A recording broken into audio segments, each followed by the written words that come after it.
वजीर आजम को लिखा गया मुबैना धमकी आमेज खत वज़रा को दिखाया जा सकता है तो पार्लियामान में क्यों नहीं लाया जा सकता?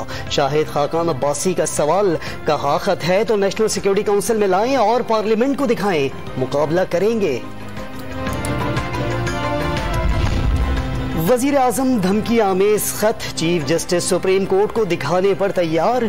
मरासले में दो टोक लिखा है, इमरान खान वजीर आजम रहे तो संगीन नताइज निकल सकते हैं।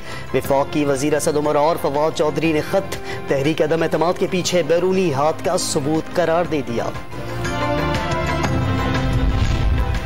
बलोचिस्तान से आज़ाद रुकने कौमी असम्बली असलम भूटानी का अपोजिशन इत्तेहाद की हिमायत का ऐलान। बिलावल भुट्टो जरदारी का इजहार तशक्कुर। तहरीक अदम एतमाद के लिए अपोजिशन के हामी अरकान की तादाद 172 से ज्यादा होने का दावा। वजीर आजम को हफ्ते भर का मेहमान करार दे दिया। चौधरी परवेज इलाही से तरीन ग्रुप के रुकने पंजाब असम्बली सैयद रफाकत अली शाह गीलानी की मुलाकात, हिमायत की यकीन दहानी। हाफिज अम्मार यासिर भी मुलाकात में मौजूद रहे।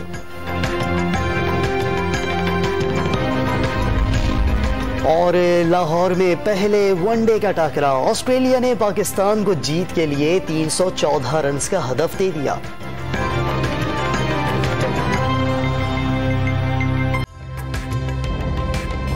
ताज़ा तरीन वीडियोस के लिए हमारा YouTube चैनल सब्सक्राइब करके बेल आइकन प्रेस करिए ताकि आपको मिले हर अपडेट सबसे पहले।